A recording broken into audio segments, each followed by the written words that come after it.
इस वक्त कोरोना संक्रमण के सबसे ज्यादा नए मामले केरल में आ रहे हैं। इसके बावजूद राज्य में बकरीद को लेकर कोरोना नियमों में ढील देने का आदेश दिया गया है। इंडियन मेडिकल एसोसिएशन ने राज्य सरकार को इस रियायत पर चेताया था और अब सुप्रीम कोर्ट ने भी केरल सरकार से इस पर जवाब मांगा है। सुप्रीम कोर्ट अब इस मामले पर मंगलवार यानी कल सुनवाई करने वाला है।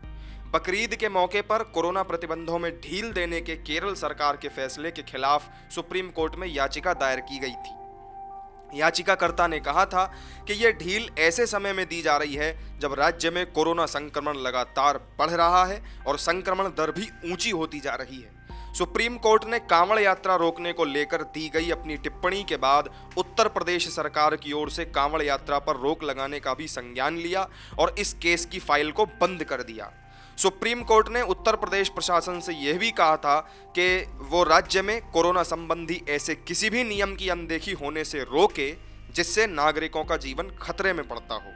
इसके अलावा अप्रैल महीने में हरिद्वार में आयोजित किए गए कुंभ मेले को भी कोरोना संक्रमण की दूसरी लहर से जोड़कर देखा गया और तय समय से पहले ही कुंभ को भी रद्द कर दिया गया था। ऐसे में ये सवाल उठना लाजमी है कि जब कुंभ मेला और कांवड़ यात्रा को कोरोना संक्रमण के खतरे को देखते हुए रद्द किया जा सकता है, तो बकरीद से पहले खरीदारी के लिए नियमों में ढील देना कहां तक वाजिब है। इससे पहले डॉक्टरों के संघ इंडियन मेडिकल एसोसिएशन ने भी केरल सरकार के फैसले से नाराजगी जाहिर की थी।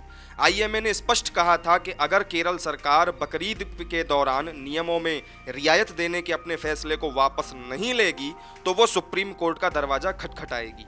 केरल के मुख्यमंत्री पिनराई विजयन ने शनिवार को ऐलान किया था कि बकरीद के मौके पर राज्य में लगे लॉकडाउन के प्रतिबंधों में छूट दी जाएगी।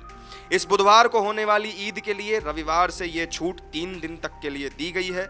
इस दौरान कपड़े, जूते चप्पल की दुकान, ज्वेलरी की दुकान, गिफ्ट आइटम की दुकान, घर के सामान और इलेक्ट्रॉनिक्स स्टोर और रिपेयरिंग सेंटर को खोलने की मंजूरी दी गई है।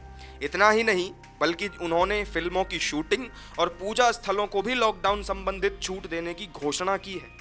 इसको लेकर विजयन ने तर्क दिया कि प्रतिबंध चाहे कितना भी सीमित क्यों न हो, बड़ी आर्थिक और सामाजिक समस्याएं पैदा कर रहे हैं और इसलिए कोरोना के रोजाना सामने आ रहे मामलों को ध्यान में रखते हुए कुछ रियायतें दी जा रही हैं। न्यूज़ रूम पोस्ट के लिए प्रशांत भारद्वाज की रिपोर्ट।